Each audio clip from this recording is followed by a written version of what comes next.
Kia ora, thank you very much. When I first found out that I was presenting at Sport New Zealand, I thought, great.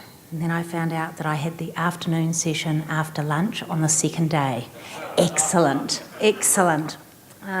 So bear with me. I know some of you had a late night with your awards ceremonies last night, so I always look in the audience. I have got very bad eyesight looking down, but I can spot a stifled yawn anywhere, so I'll be watching. So just a little bit of backstory for me as to... Oh, this clicker works. Bit of backstory to how I got here. So no disrespect to any HR colleagues that might be here, but my banking background is in banking and leadership. I ran the commercial businesses for both the North Island and the South Island at different periods in my career, and I also ran the retail network for Westpac for the South Island over about 7 years. So while I love HR and corporate affairs, I love that portfolio, in my view, aligning some of the work that we do in HR and advocating for diversity and inclusion becomes really practical when you're running a line distribution role with a P&L. I'm married with 2 boys in their 20s who are rugby mad at Lincoln University, playing Div 1, Div 2. So Saturdays are pretty much the committed parent on the sideline regardless of the weather, and I think it's going to be a shocker this Saturday. Anyway, one of my colleagues had asked me if I would talk to Sport New Zealand about diversity and inclusion, just to have a chat on the phone, given potentially some similarities between the challenges of business diversity and inclusion and administration in the sporting field. So I paced around after I got the phone call in my large office. Not really, I'm an open plan, waxing lyrically about the opportunities that existed for us to move the dial in New Zealand. And it struck me, here I was again, preaching to the converted, particularly on gender diversity, yet again talking to another woman that agreed with my sentiment that we are moving at glacial pace on the diversity dial in New Zealand. And so I said I was happy to speak here because the audience does need to be wider. I reflected on the many awards that I attend, the Women of Influence Awards, Diversity Works Awards, Attitude Awards, LGBTI Awards, Pride Parade, Maori and Pacifica events, and Asian Leadership Summits. All are attended by those who are already committed to supporting a diverse and inclusive New Zealand. Those who firmly believe that there should be no oppression based on race, gender, identity or class. So hence I am here today. Having reflected on this, I find myself in the inward-looking view of the why. Why aren't we making the progress we believe is necessary, and why aren't we connecting the dots that there is real value in building a more inclusive and diverse society? So I believe I came across a bit of a theory, and I found that aligned with Lineage Works, which is Susan Bradley's work on gender diversity. So when I get through my slides a little bit further through the presentation, I'll go into this in a bit more detail. But let's start with the case for change. So I'm just going to run through all of these very quickly. Competitive edge. Businesses that embrace diversity have been reported to have much greater competitive edge. They can access new markets, are able to improve the bottom line with an engaged, satisfied, versatile and multi-skilled workforce. Research has proven it. It drives better business results. At Westpac, 50% of our executive team are women. Our chair is a woman, and women represent 51% of our leadership positions in our business. Why is 51% good? Well, actually, because 63% of our workforce is made up of women. So we think that that's a good balance. In terms of talent attractiveness, it provides an opportunity not only to look like a good corporate citizen, but it enhances your reputation as a good employer, giving you greater access to the top talent. When we ran a commissioned report on the women in leadership, which I'll talk more through in my presentation, we had a 60% uplift in CVs from women who were interested in working for Westpac, and that report was the catalyst for them putting their CV to us. In terms of decision making, we can learn a lot from other cultures and experience and working styles, but having other viewpoints can enhance the decision making results in an engaging, high performance business culture. I can only say this, but years ago, I was, a gentleman said to me, Gina, you know, one of the things that you might want to learn is that seeking to understand before you're sought to be understood could be quite beneficial to your career. And I said to myself, I know I'm Italian and we do talk a lot and we try and put our position forward. And so I took that and I actually reflected on it, and actually he was right. When there is an issue, problem or concern to deal with, it's very easy to know your own position. It's not so easy to open your mind to actually what other people's viewpoints or different angles might be. And I can guarantee you when you do that, you come out with a better decision. So in terms of productivity and engagement, put simply, employees who feel valued and included as part of a team make a higher discretionary effort at work. Higher staff engagement is a direct contributor to productivity and therefore the bottom line. In Westpac, we have 6 employee action groups. They bubble up from people that are passionate, they have energy and commitment to actually drive diversity and inclusion agendas, and they are given the autonomy to actually make a difference. We also measure the success of that through our employee engagement survey to test and measure whether staff feel engaged, valued, whether they feel supported in their career, training and development. Also with diversity is tapping into these new opportunities. Look, New Zealand's primarily relationship-based, we all know that. If I sat down with any of you around the table, I think 3 or 4 minutes later we'll know somebody that knows somebody. And it's actually part of the lovely attributes to New Zealand. The key is, when we think about that, and we'll do a bit of an exercise later, the question we should be asking ourselves are we leaving untapped potential on the table because we're not thinking of diversity in the right way? And in terms of reputation, how the public, customers, our investors and employees feel about our business matters. Doing the right thing with the right people for the right reasons often translates to higher productivity, improved returns on investment and an enhanced brand image. Westpac New Zealand, in the end of 2015, won the Deloitte's Top 200 Diversity Leader of the Year award. And we're very proud about that, and we got the award and we put it on our cabinet.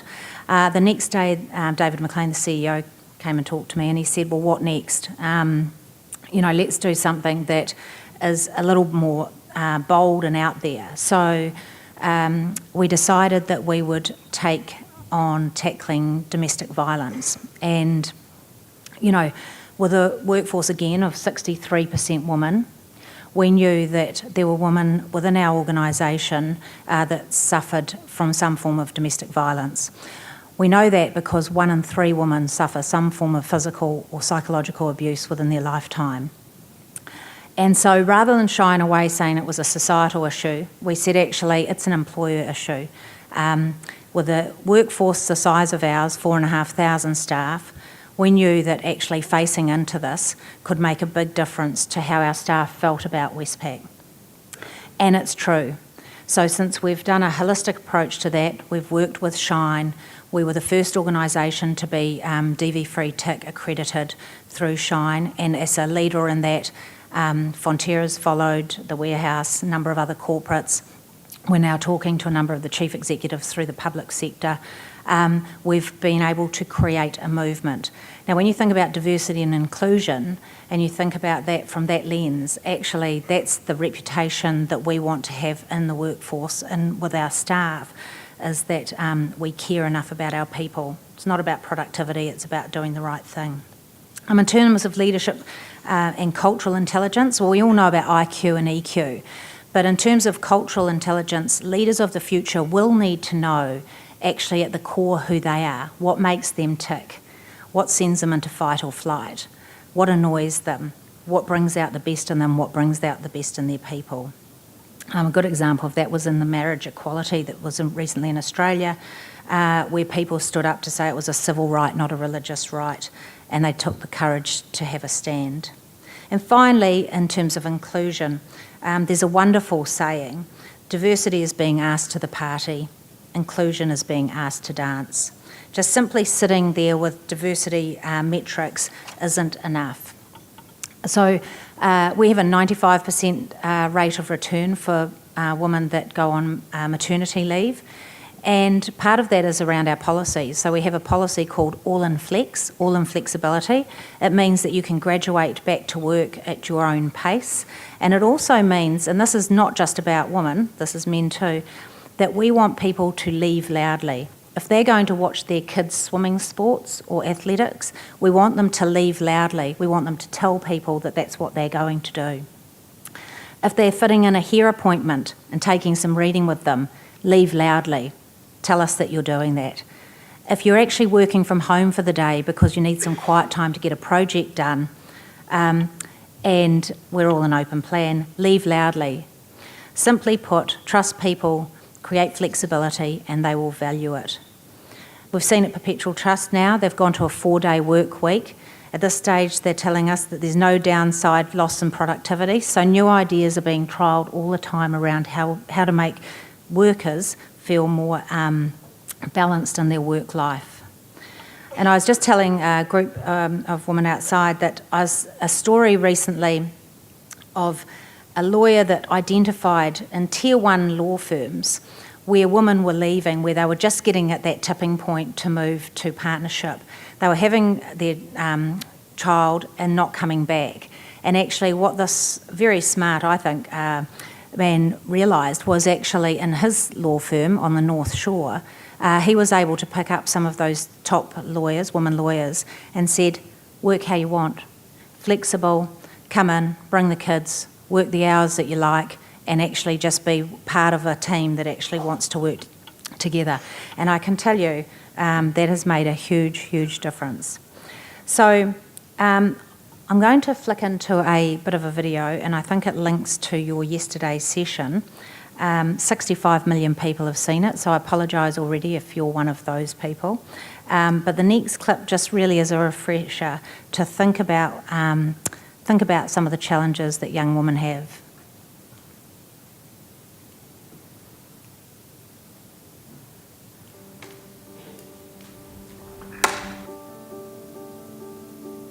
Hi, Erin. Hi. Okay, so I'm gonna just give you some actions to do. And just do the first thing that comes to mind. Show me what it looks like to run like a girl. My hair. Oh my God. Show me what it looks like to fight like a girl.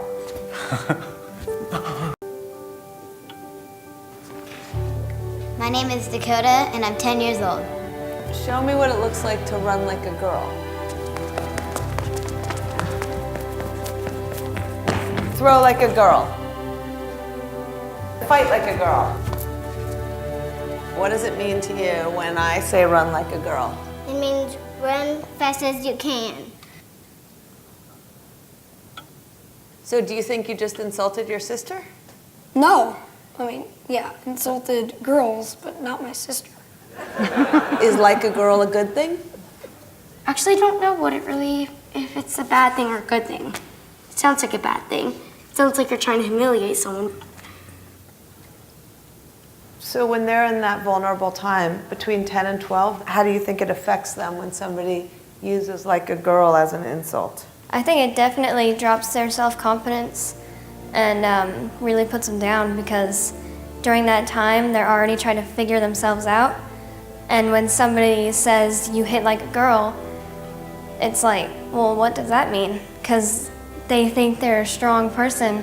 It's kind of like telling them that they're weak and they're not as good as them. And what advice do you have to young girls who are told they run like a girl, kick like a girl, hit like a girl, swing like a girl?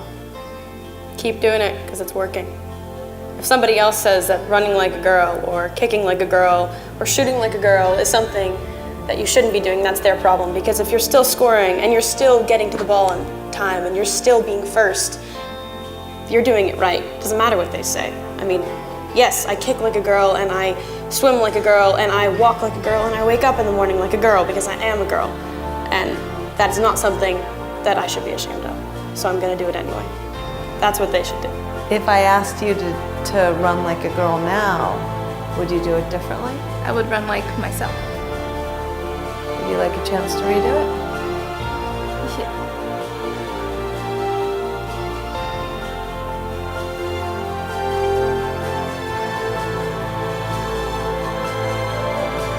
Why can't run like a girl also mean win the race?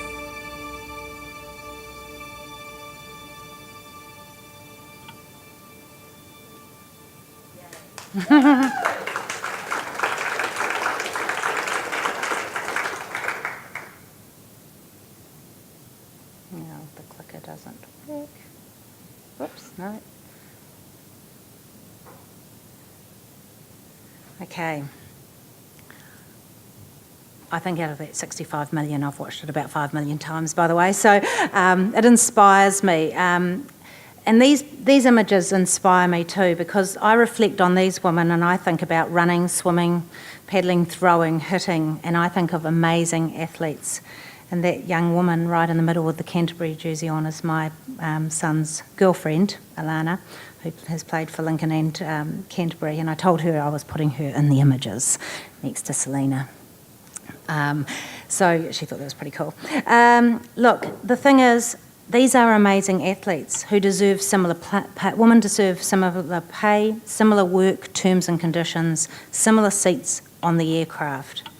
We're a country that's celebrated being the first to allow women the vote 125 years ago. We're now up to our third woman Prime Minister, one about to have a baby, unmarried, just saying.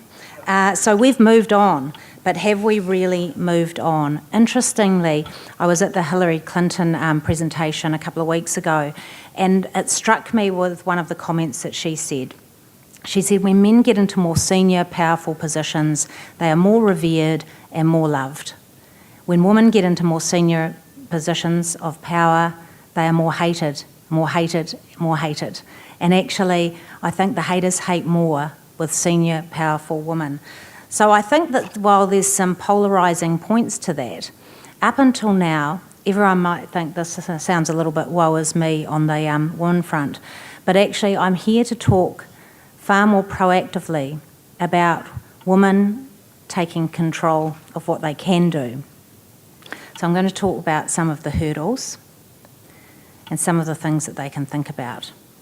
So there are a number of areas where women can help themselves, and for the men in the audience, stay with me, an opportunity for you to think about either a daughter, a sister, mother, niece or friend who may benefit from overcoming some of these hurdles. Sometimes I think women may have their binoculars on the wrong way round. They're looking outwardly for the answers rather than what lies within. These hurdles to advancement give us the opportunity to look at things we can control, what choices we can make that are different, what we can be more purposeful and intentional around, how we can get more around what we want and engage in our lives in the way that is more meaningful for us as women. The first is around confidence. The question that confidence brings up is, can I do it? There is another dynamic at play. It is worthiness. It's around how we feel about ourselves and others specifically, and how that impacts our confidence and our ability to show up. We question ourselves at times when we need strategies on how to move to a yes, I can approach. We need to move from the imposter syndrome and backing ourselves that we are worthy to be at the table. What this points to is working towards coaching the inner critic. The second hurdle is ambivalence, and this is an important point. If you can't answer the question, what do you want in your professional life, how on earth is anyone else supposed to help you get there?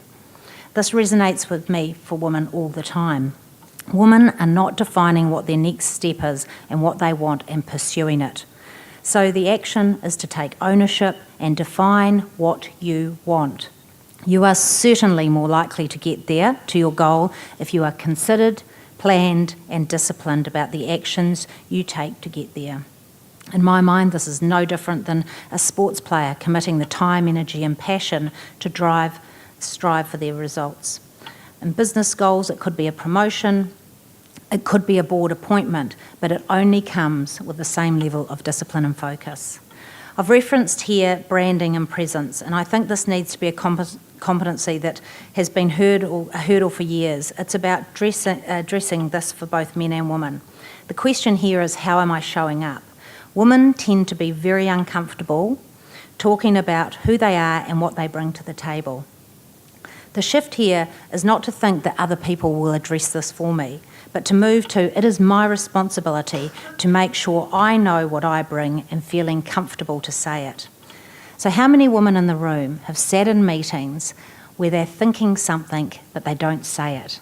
And 5 minutes later, lo and behold, one of their male colleagues raises the issue and everyone says, yes, good point, and you think, damn it, I actually knew that. So please take the opportunity to deliver on knowing what you're capable of. Now, networking is a hardy annual for me. Unfortunately, over the years, I've found this hurdle to be more challenging to overcome because women continue to see this as optional. I talk about this at almost every event I attend. When it comes to networking, what I hear from women is, God, who has the time? You know, I'm racing to get home to the kids or what have you.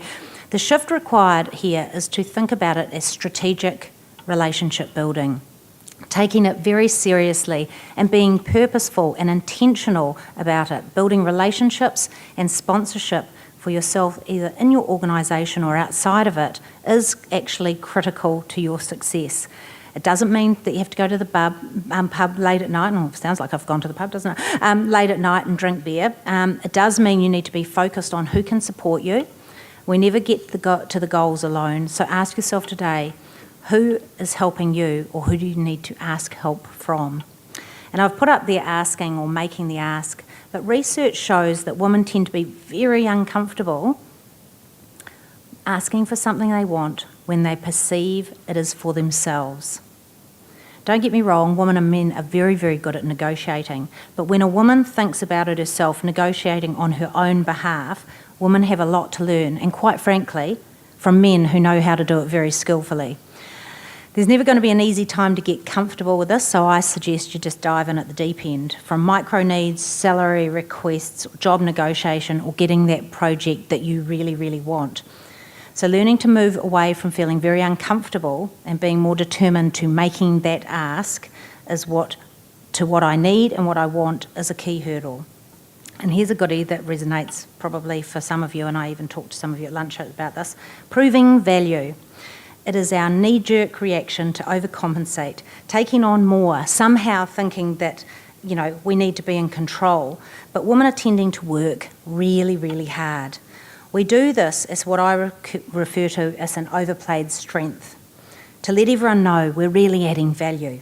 We take on more to demonstrate this and to tell everyone how worthy we are, to show everybody that promotion or that new role is just a step away. But guess what? Sometimes we're so busy proving our worth that actually we look up and find that a male colleague who's been super fantastic at networking has just got there ahead of us. So let me tell you this, rowing the boat faster, needing to get it all done, demonstrating the value, it's absolutely exhausting for us women. And mid-career, we look around and we say, God, this is awful. I don't want to do it anymore. And men, you should probably be listening to now, because it's at this point that women are usually poised for a significant lift in responsibility, and they're questioning and considering opting out. It may not mean opting out of the organisation, but it means opting out of leadership. Because in our minds, it simply means faster rowing. So the shift here is a paradigm from proving value to scaling and multiplying impact. And that means learning to lean on more support, to share the load, get others to row just a little bit harder. And finally, our own biases. Women have their own biases, and this can impact on the assumptions and the way we do things, both in our home and work life. We take on the burdens because the assumption or bias is that we have to. Working out what works for you is critically important, and not accepting the offer that someone puts to you will actually work for you. We've been conditioned in some ways to accept this. So actually challenging our own assumptions and bias is an important final shift for us. So how does this manifest and play out? Well, it manifests in pay parity issues. It manifests in the fact that we have lower levels of women in leadership roles, but importantly, New Zealand not delivering the exceptional productivity and participation rates that we could if we all worked to solve this together. So just at this point, I wanted a 2-minute discussion by tables as to those hurdles, what people think of them, and then we'll come back and I'll talk about the dividend report. Thank you. Okay, that's fantastic.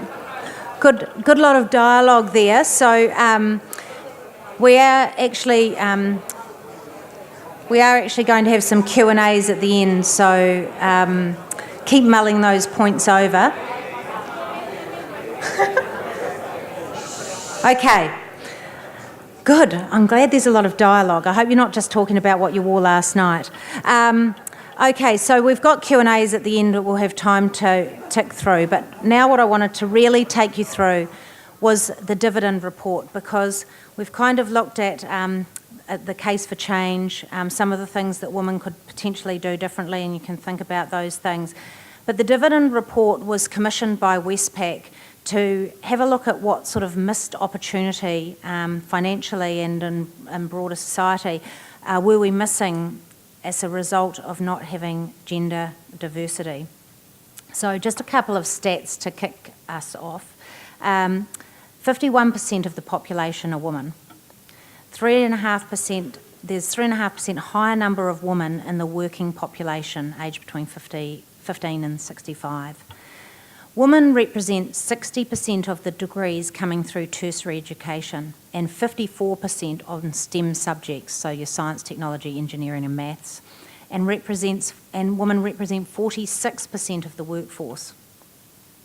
Here's the clanger. Women make up 29% of leadership positions. So we commissioned the report through Westpac to understand businesses' position on gender diversity. And actually what it transpired was there was $881 million per annum of improved economic benefit if we were able to move that 29% women in leadership to 50%. That was based on the premise around flexibility, participation and productivity. So the report looked at 4 lenses. It was levels through the organisations, so not just executive and board level, it was right the way through in terms of leadership.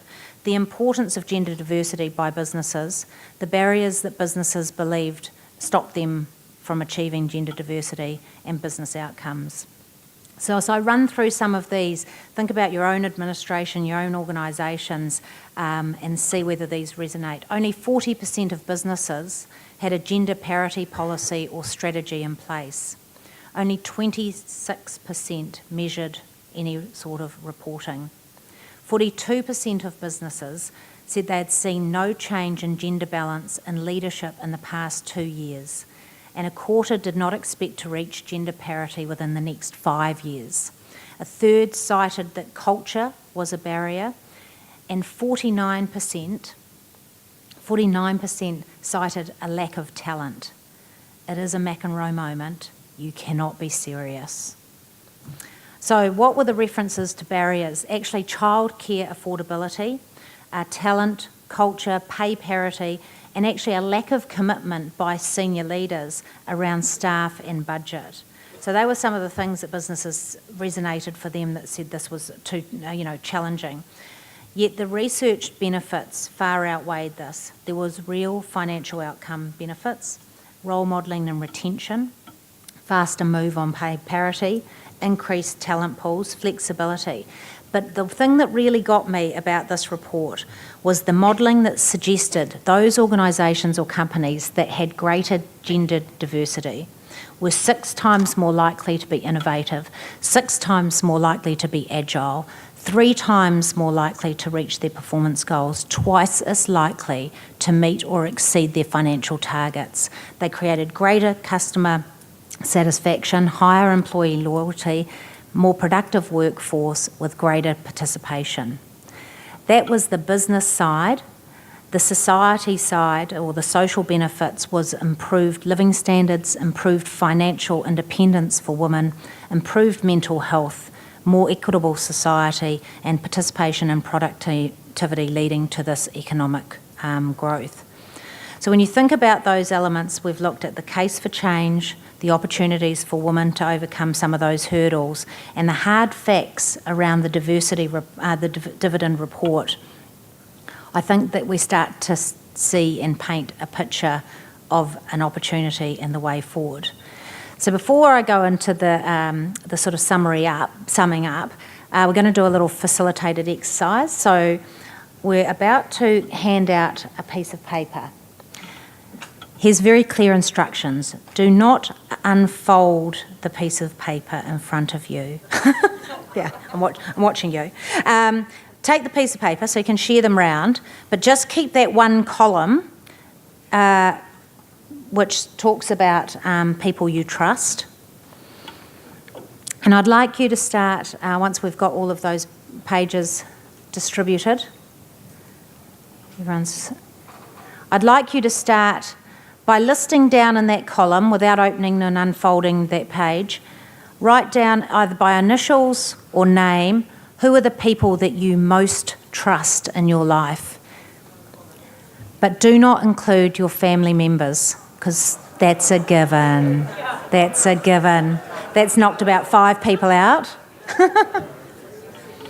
So just have a minute or so. Think of those people that you absolutely trust. Initials or names are fine. This is your own personal, you're not getting tested on it. What I'd like you to do now is open up the page, and you'll see that there's a list of diverse columns, diversity columns. You start filling that out, for example, in gender, male or female, marital status, married, not married, etc. Just use your own category loading, you'll get the picture.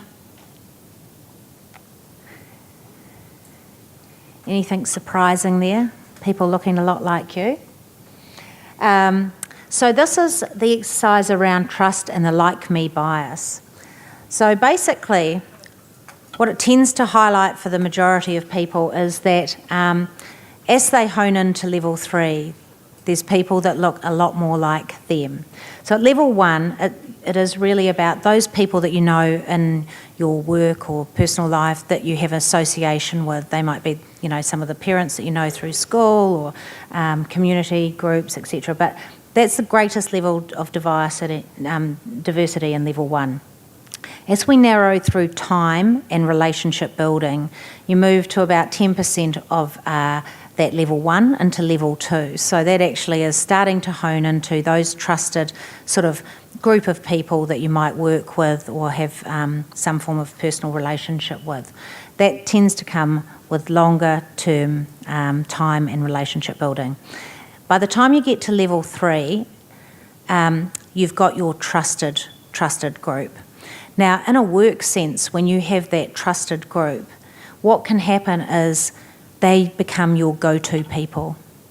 They become the people that you always ask because you know them, because they're like you.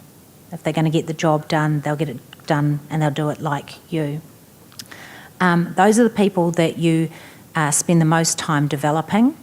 They're the people that are likely to be, this is in a work sense, likely to be developed and groomed for the next promotion and opportunity. They're the ones that you are likely to give the stretch assignments to in front of, for our example, would be senior leaders to get visibility of their talent. So they're the ones that we replicate how we feel they would do it just like us. So this like-me bias becomes quite destructive for diversity and inclusion, because what you tend to do is focus on those individuals, and as a result of that, you leave a whole lot of people behind.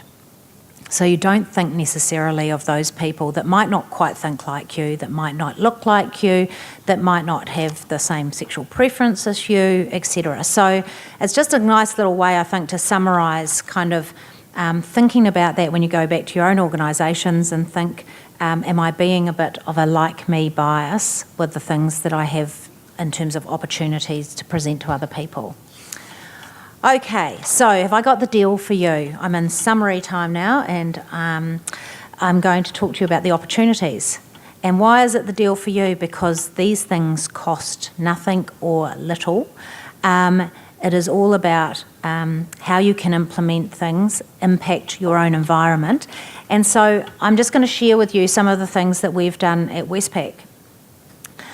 Firstly, we decided to embed diversity and inclusion into our strategy as part of our business imperatives. We actually called it out as a business problem we wanted to solve, not a bolt-on, not something that sat to the side of our strategy, but heavily embedded into our DNA. TFTT, tone from the top. If you don't have executive and board buy-in to diversity and inclusion, you will be pushing it really hard. And so how do you manage that? Actually try and make your board and executive team more diverse, because that will actually help push things forward. In terms of the structure for success, in terms of employee action groups, where you get clusters of people that are passionate, energised and committed about change on diversity and inclusion, whether it's gender equality, cultural, we've got a global one for LGBTI, accessibility, the future workforce, youth, people prime of life, whatever action groups that you may have, structure it in the right way, create the right operating rhythm, and make sure that actually you're setting it up for success. That doesn't need ample funding, it actually just needs people that are passionate about doing good work in this space. In terms of recruitment, one of the things that we focused on was our shortlists. So we then set in stone that if we have a leadership role available, we will always have the same ratio on the shortlist. If there's 2 men on the shortlist, there will be 2 females on the shortlist. And when hiring managers come back to say, I've looked really hard, I can't find anything, we say, look harder, go back, examine the talent pools that you have looked at, and go back, look for referrals, look for other people. Interestingly, a senior executive once said to me, oh no, I've looked really hard, I can't find anybody, I just want to go with these guys. And I said, actually look harder. And we found a woman from New York, and we found another woman who became the financial controller, who is absolutely outstanding. And it was just that fact of pushing harder to not accept the status quo of saying, I've looked in my sphere and I've found some people like me and I just want to go with that. So actually challenging that recruitment piece is really important. In terms of policies, I think about flexibility as being one of the key policies. And the problem is, women keep giving up things for flexibility. In fact, it should be inherent in the way we operate our businesses. So I look at flexibility in 3 ways, or 3 stakeholders. There's the organisation, there's the team, and then there's the individual. And the sweet spot in the middle of those 3 stakeholders is actually making sure it works harmoniously. And the only way that it works harmoniously is by continued communication. So it can't just work for the individual. We don't promote someone leaving loudly if there's a whole lot of work still to be done that others then have to carry the load. What we do is actually try and lead through the communication to make sure that it is working harmoniously and we're getting the best out of everybody. And that seems to be working. It doesn't work all of the time and we have to go and revisit it, but we don't give up. In terms of pay equality, some of the things that you need to do there, I think, is actually look at your analytics and actually address pay and remuneration before you've signed on the dotted line, and make sure that you've got those analytics in place to actually identify any unconscious bias before you finish REM reviews. And then finally, the metrics and engagement, performance, not just the policies, but making sure the policies are working, measuring those, and moving the dial in terms of having some aspirational targets. It's not about quotas, it's not about suboptimally hiring, it's actually about making sure that you're looking through the lens of diversity and inclusion. Now, before I just sum up, I did want to say on Saturday I saw an article on Stuff over the weekend. Having it all, still a struggle for women in 2018. I don't know if any of you saw this, but I just thought this little piece out of the article really summed up for me the whole presentation today. Having to pick up extra work after her child was in bed at night was exhausting. People were very understanding at first, but soon there were eye rolls and rumours and jokes I was looking for another job or just not interested in being there. It was particularly the woman. The men didn't give me the time of day. She was excluded from meetings, leaving her feeling she was unable to do her job properly. I had a senior executive saying to me he didn't know me because he didn't see me around the office enough, so why would he invite me to meetings? That made me feel embarrassed and horrified. She got a job in a less senior position and her responsibility essentially cut in half. This is what happens and everybody knows it. Dr. Cyril Bridge said many women in her research had accommodated career interruptions by downshifting into jobs that allowed them the flexibility during their child-rearing years. These jobs, typically lower paid, less senior and less exciting than their pre-children job, they were prepared to trade down for flexibility.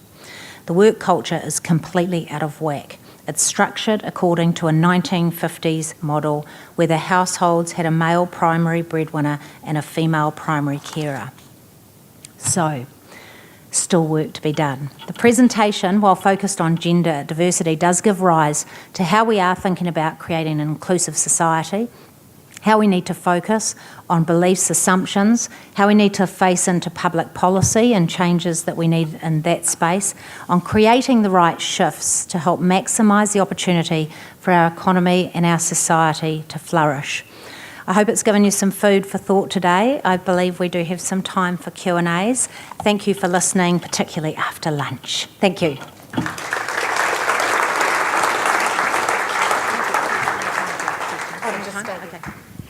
Actually, because I'm the holder of the time, we haven't got time for questions, and there were lots of questions from many of you, and I'm sure that if you are desperate to ask them, Gina will be able to take them for the next couple of minutes outside. That was you're kind of covering the whole universe, so it was exactly what we wanted, and it was absolutely fascinating. And Sarai, would you like to come and give the official thank you?